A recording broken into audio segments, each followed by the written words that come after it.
So good morning and welcome to the Box Mills and Reeves webinar series for insurance brokers, intermediaries and their insurers. My name's James Thompson. I'm joined this morning by my colleague Bradley Needham. Good morning, Bradley. Morning, everyone. This is our first edition of the Box for 2024. So I hope everyone had a good Christmas and New Year break.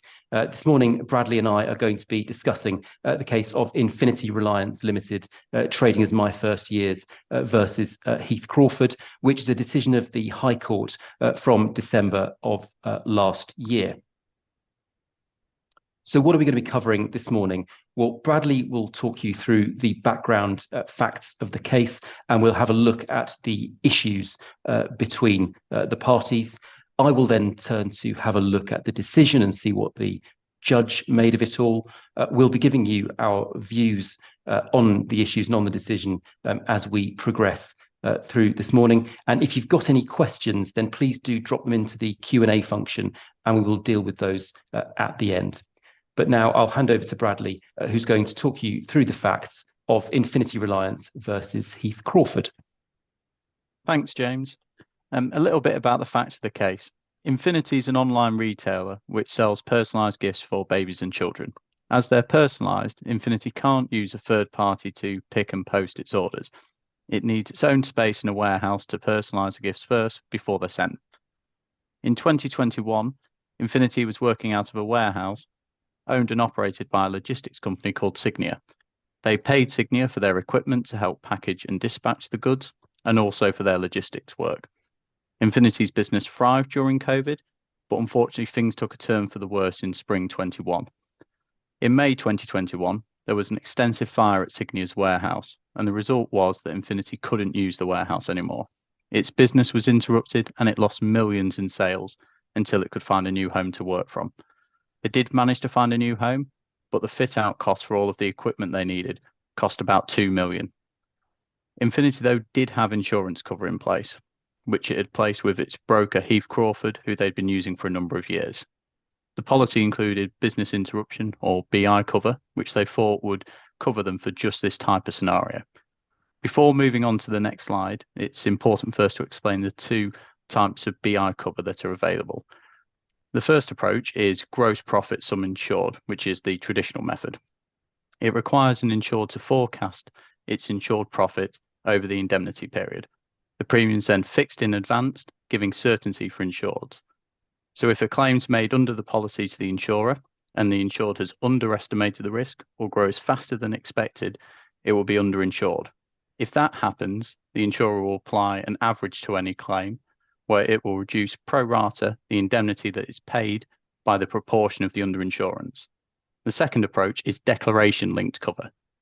Here, the initial premium is assessed in the same way, but at the end of each insurance period, the actual performance of the insured is considered. So broadly speaking, if it's higher than forecast, the insured pays an additional premium.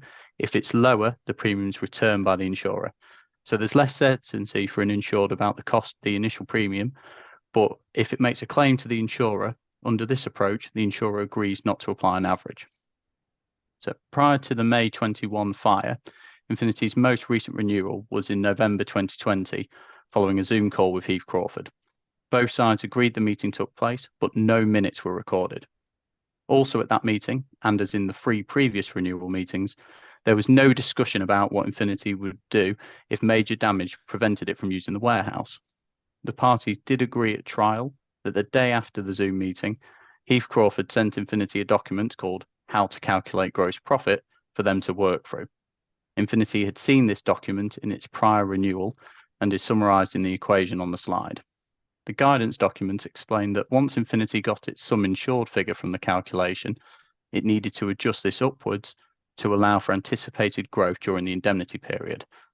To help Infinity understand how to do this, an example was provided on the document, which included a 10% growth uplift. Now, this figure is important for later on. However, the guidance document was generic and didn't reflect how the gross profit sum insured was to be calculated in line with the proposed insurer, in this case Aviva's, policy wording. The key error in the guidance document was that the calculation, application, and treatment of the phrase turnover was fundamentally different compared to Aviva's policy wording. Consequently, the advice Heath Crawford gave to Infinity how to calculate the gross profit sum insured wasn't correct. You may be thinking at this point, well, what about declaration linked BI cover? Was any advice given on that in the document? The answer, no. Beyond stating that declaration linked cover was available and existed, it didn't explain how that type of cover worked. It also didn't explain in the guidance document the consequences of underinsurance. Heath Crawford's advice explaining how to calculate BI cover, whether on gross profit sum insured or declaration linked basis, therefore didn't go far enough. Despite this, though, Infinity's finance director ploughed on and did his own calculations using the guidance document. When he got to the sum insured figure, he then increased that by 10%, mirroring the exemplar figure in the guidance document. He got to an end figure of about 24.9 million. Having got this figure, he instructed Heath Crawford to obtain the Aviva policy with gross profit sum insured cover at this level. Whilst historically Infinity had taken out declaration linked cover, this was the fourth year in a row, based on Heath Crawford's advice, Infinity had placed gross profit sum insured cover. Unfortunately, the level of cover wasn't enough. The right figure, had Infinity calculated the level of gross profit sum insured using Aviva's policy wording, would have been higher, roughly about 33 million. This meant that Infinity was underinsured by 26% when it made its BI claim to Aviva. When Aviva settled Infinity's BI claim, it therefore applied an average, and since the insured exposure was 26% less than its full exposure, Infinity only recovered 74% of its adjusted loss, totaling about 9.25 million. Infinity didn't disagree with Aviva's assessment or their application of average. Instead, Infinity blamed Heath Crawford for its losses, which they argued stemmed from their breach of duties owed to them, and commenced litigation.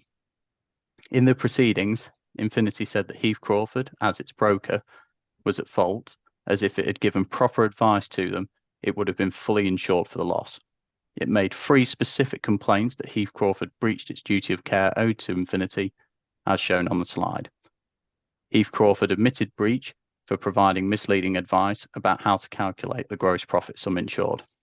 As the judge said at trial, although in a slightly confusing comment, Heath Crawford almost, though not quite, conceded breach of duty for failing to recommend that Infinity purchase declaration-linked cover. However, Heath Crawford denied breach of duty relating to the fit-out costs. Having admitted breach for the misleading advice it gave to Infinity, Heath Crawford accepted this was at least a cause of Infinity's loss, but was subject to contributory negligence. Heath Crawford argued that Infinity shouldn't have used the 10% exemplar figure to uplift the sum insured figure. Instead, it should have used a more accurate percentage to reflect Infinity's forecast percentage growth over the indemnity period. Had this been done, the sum insured would have been nearer to or may have exceeded the 33 million it actually needed. Heath Crawford said this amounted to contributory negligence, which should greatly reduce or even eliminate the sum that Infinity would recover from them.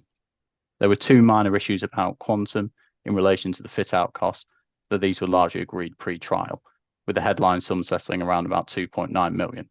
We won't be going into any major detail on this. I'm going to hand you back over to James now, who will speak about the court's judgment.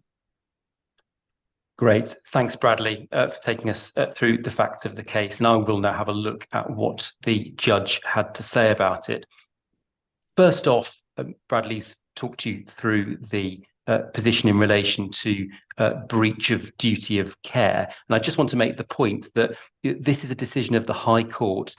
It's not new law. So when we're talking about the duty of care, the duty to act as a reasonable, competent insurance broker, when we're talking about the obligation to ascertain the client's demands and needs, when we're considering what the scope of that duty is, what the limitations are in relation to what a broker has to do, the court was referring back to established previous authorities. It's not making new law. And a key point in relation to this case is in respect of renewal. The vast majority of claims that we deal with and we see against insurance brokers concern renewal business. Very typically, a broker will do its best work when it has a new client and it's dealing with a policy which is being first incepted. Issues creep in on renewal, as it was in this case.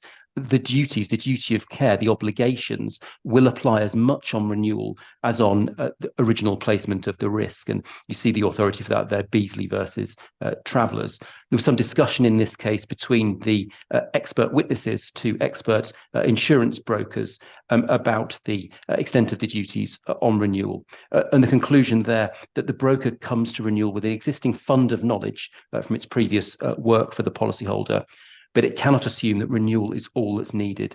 It needs to probe if there has been a change to the business at the time of renewal. And so it's an obvious point, but on each renewal, the job is specific to the facts of the particular renewal year and the circumstances of the policyholder in that year. So turning to look at the decision, should Heath Crawford have advised on declaration-linked business interruption cover? Well, it had been discussed in prior years. And so when we're looking at how advice can change and how advice can deteriorate over subsequent renewals, this is a case in point. Back in 2018-19, declaration-linked BI cover had been discussed. We know that Infinity had that cover previously. It was said that it had been hit by a premium adjustment in a prior year, and so had some nervousness about the way in which a declaration-linked policy would work, and wanted the premium fixing in advance as it saw it as a benefit of a gross profit sum insured. In relation to the advice provided, we see the generic advice document that Bradley referred to being provided year on year without any supplementary advice. And specifically, a key issue in this case, no advice given in relation to the application of an average clause. So it was really held that Infinity didn't fundamentally understand how average would operate. And so they believed that so long as any claim that they suffered didn't exceed their sum insured, that wouldn't be an issue. They didn't understand how a proportional reduction under an average clause would work. And that influenced their approach to the provision of turnover figures. They were less acutely concerned with it than they would have been had they properly understood average. So should Heath Crawford have advised Infinity to take out extra cover for fit-out costs?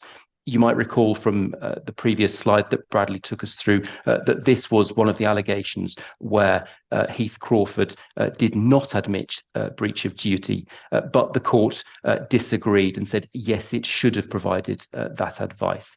Heath Crawford were on notice of the nature of Infinity's business, given previous renewal discussions, and they knew that they were dependent on Signia's warehouse and equipment, and they're also aware of a cyber attack in a prior year that has had a significant impact on the business. And both of the expert insurance brokers agreed at trial that a reasonable broker should have asked Infinity the question, how will you cope if there is a major problem at the warehouse? And if that question had been asked, then the answer would have provided an adequate response and resulted in more adequate cover being placed in relation to the fit-out costs. But of course, the question was not asked, and so they remained uninsured in respect of this aspect of the loss.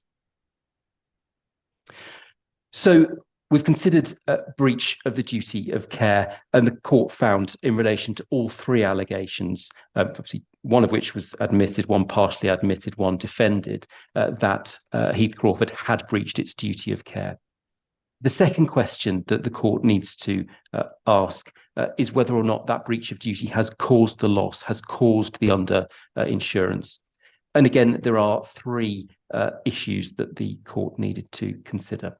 Firstly, Heath Crawford's failure to explain gross profit.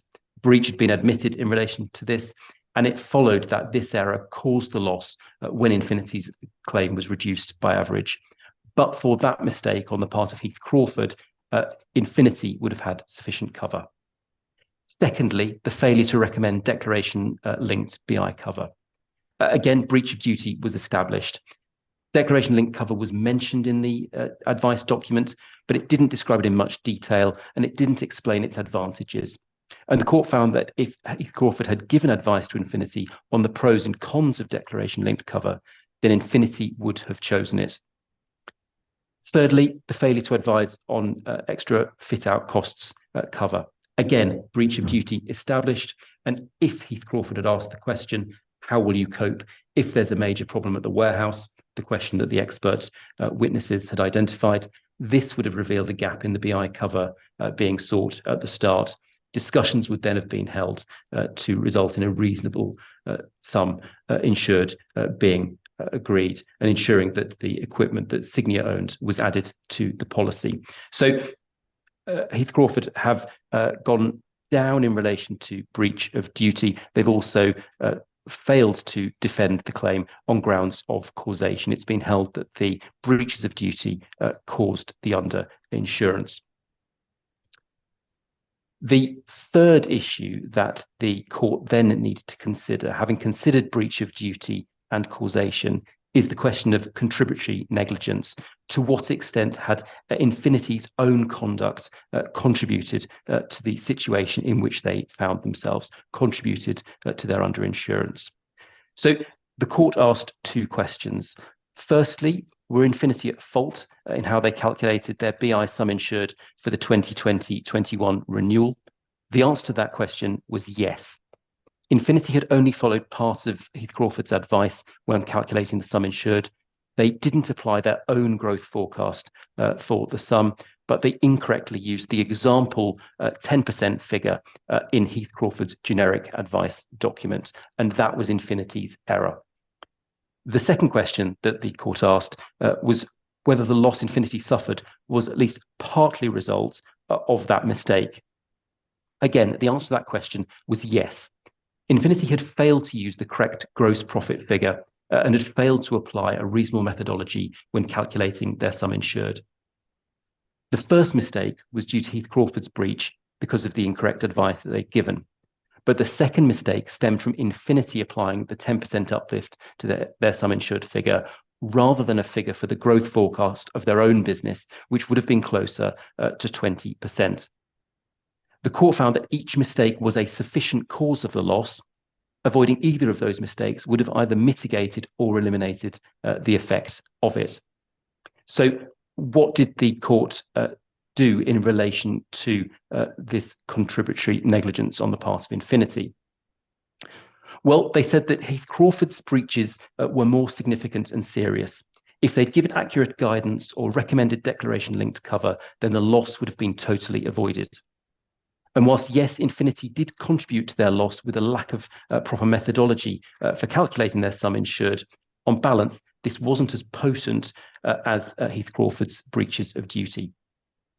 And so, as is the case with questions of contributory negligence, the court apportioned liability, 80% to Heath Crawford, 20% to Infinity. So Infinity were found to be 20% responsible for their own loss, and that resulted in a 20% reduction on the damages awarded, so down from a headline value of around 2.9 million down to around 2.3 million pounds. So we've looked at breach of duty, we've looked at questions of causation, and we've looked at contributory negligence. And I just wanted to conclude in looking at this case in just touching on the perils of live evidence, because we as defence lawyers are dealing all the time with questions of litigation strategy and whether a matter ought to proceed to trial. And I was struck in reading the court's decision in this case, just how much criticism witnesses on all sides came in for. And I thought it was a real salutary reminder of the risks of litigation and how very often your evidence, be it if you're a policyholder or if you're a defendant broker, how your evidence doesn't always translate in live evidence in the witness stand under cross-examination as you might have intended it to.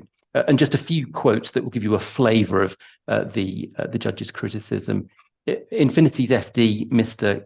Kress, his evidence was described as much of it being retrospective reconstruction, carrying all the dangers of hindsight. I accept Mr. Kress believes what he says, but that doesn't make it reliable. Pretty damning condemnation from the judge there. But equally, for Heath Crawford, Mr. Lyons, a guileless, even suggestible witness.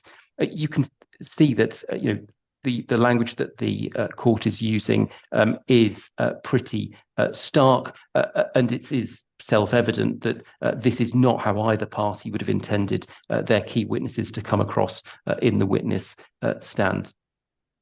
Finally, the expert witnesses, they didn't come in for quite as much heat as the witnesses of fact in the case. But I was still struck by this criticism. Whilst both brokers were well qualified to give evidence, both sometimes trespassed beyond the legitimate realm of their expertise and stooped to taking small swipes at the facts where it would help the party instructing them.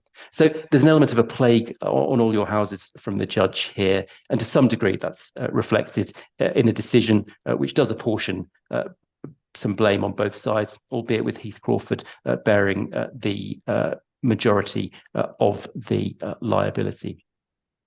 So that's all that we wanted to say in relation to the decision this morning. I'm very happy to take any questions that anyone might have. Just drop them into the Q&A function, and my colleague Harriet Strevens will pick up any questions that we have received. Thank you very much, James. We have a couple that have come through, and we have just enough time to go through with them.